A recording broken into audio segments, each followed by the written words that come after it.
Eliminate these 4 things to supersize and grow your business. Sharon Horne-Ellstrom here, and today we are going to talk about 4 things, and I can think of a whole lot more, but we're going to start here since we're focusing on relationships this month, to eliminate in order to grow and build your business. Number 1, excuses. Number 2, blame. Number 3, reasons. Number 4, distractions. We're going to talk about what each of these are, why they're a problem for your organization and for your culture, and maybe even for you, like some of them are for me, and what to do about it. And then I'm going to challenge you to reflect and look at your organization today and ask yourself 3 questions, and then answer those 3 questions. You don't have to share the answers, but if you'd like to, that would be awesome. Excuses. Excuses are things that sound like, I was just too tired to call. I was just too tired and exhausted to turn the presentation in on time. I didn't think it was a big deal that I missed the deadline. That's just how I am. I don't know very many workplaces that will allow you anymore to get away with saying that's just how I am. But it does show up in a lot of our personal relationships or our friendships. So how do we go about fixing this? How do we fix excuses? Excuses are the way to get over them and to stop accepting them is by personally demonstrating and being 100% responsible. Take actual unusual ownership, like 100% ownership for any time you make an excuse. We make excuses, we give reasons, we blame other people just to protect ourselves because we don't want to be vulnerable, we don't want to look stupid, or we don't want, somebody to be angry or upset with us. But that actually, these 4 things actually make us less trustworthy, less to be counted on. And that's the last thing we want in our relationships, especially at work when we're trying to build and grow our business. So if you are a founder or owner or leader who makes excuses, I'm going to invite you to take 100% ownership and stop doing that today, not tomorrow, today. Stop making excuses. The next one is blame. We blame things or people or situations, things outside of ourselves, so that we can protect ourselves because we don't want to feel uncomfortable because we failed at something. I didn't turn in the report on time, but it's everybody else's fault because they didn't give me the information so that I could have my weekly report done on time. How many times have we heard that? If you worked in corporate America, you've definitely heard that excuse and blame before. This is somebody else's fault because I didn't do the thing that I said I was going to do, or I didn't meet my deadline. How do we go about fixing that? Well, we pause, we reflect, we think about and ask ourselves, what part did I play in this? If I am blaming the team for us not getting something done, what percentage of that was my fault? If it's 10%, then I need to take 10% responsibility. If it's 50%, I need to take 50% responsibility. It's about owning up to what part of this I could or should have impacted in order to do what we said we were going to do as a team.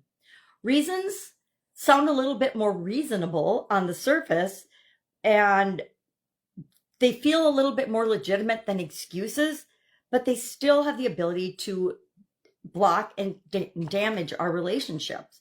And that's because there's still barriers. Reasons are barriers. If they're a beginning point, this is why I did what I did, but this is what I'm going to do to make it right. That's how we fix it. We fix it by saying and acknowledging, all right, this is the reason I made this decision. Obviously, it's played out and it's not the best decision in this situation, but here's how I'm going to fix it. That's called growth and learning, and all of our relationships need us to grow and learn and become a better version of ourselves every day. Distractions.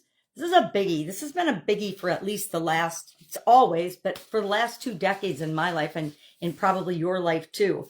Social media, streaming video, streaming things like Netflix or all the other streaming services, news, media, politics, religion, rioting, whatever is going on out in your environment and in your community.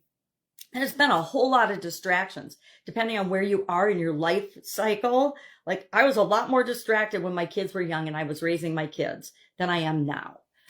I still get distracted though, because there's so many things vying for our attention. I mean, we've gone beyond the information age and we're just inundated with stimulus all the time. It's intentional, right? Marketers are everywhere trying to sell us something. And some of the things they're trying to sell us are good for us. Some of the things we're trying to sell are good for the people that we're trying and we're here to serve, but they're not good for everybody. So to everyone else, what we do is a distraction, but to the people that we're here for, it's of value to them, if that makes sense. So I learned when I first came online from the offline brick and mortar world of businesses, how easy it was to get distracted. You know, now they've got a name for it, shiny object syndrome. I didn't know about that until I came online, but it is really easy to get distracted by all the things that you can do when you're in the online space, in the online world. So how do we fix that? We make a concerted effort to be present. Be where my feet are. I make a concerted effort to be present and be where my feet are and not be multitasking, although I used to think I was a really good multitasker. I think I was maybe deluding myself a little bit, but I did get a lot done. And so we want to make sure that we are present in our relationships and in our communication with other people. If we eliminate these 4 things, I 100% guarantee it will have a positive impact on your business and your culture and how able you are to build relationships within your business so that you can grow and build and supersize your business together. So here's 3 questions I challenge you to ask yourself today. Number 1, where have I been making excuses or blaming others in my relationships? Let's say in your business, where is anywhere that you personally, not anybody else, we're not looking for criticizing other people or looking at their behavior. We're looking internally at ourselves right now. So where have I been making excuses and blaming others in my relationship? I can think of a few things. I blame that I'm busy with my granddaughters and I'm busy with my family sometimes, and it's not an excuse so much as it is a priority for me. So I will always prioritize my family over anything else. And that includes my businesses. Number 2, is there a reason that I've been holding on to that keeps me from reconnecting with somebody? Maybe you've got a great customer or a great supplier that you used to do business with and something happened and you just stopped using them. But now you're like, well, is there a reason? What was the reason we stopped using that supplier? And do we want to maybe look at them again? Because the things that were good about our relationship were better than the few challenges that we had. Sometimes we'll have a problem with somebody and we'll just stop using them. At least in the business world, we do that. At least I do. And then finally, what's one distraction that you can eliminate this week to be more present with someone that you love and care about? And if you love and care about your business, what's one distraction you can eliminate that will make you more available to the people that you're here to serve in your organization? Because as a leader in your organization, you're here to serve all the people, especially those that directly report to you, but any other group that you might engage with or interact with. We've got a huge interconnection of relationships in our businesses.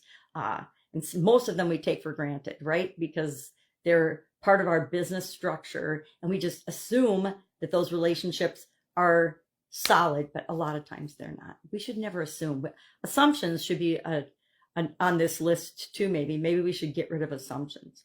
All right. Love to know your take on these 4 things to eliminate from your business. I will be working on this today myself. Excuses, blame, reasons, and distractions.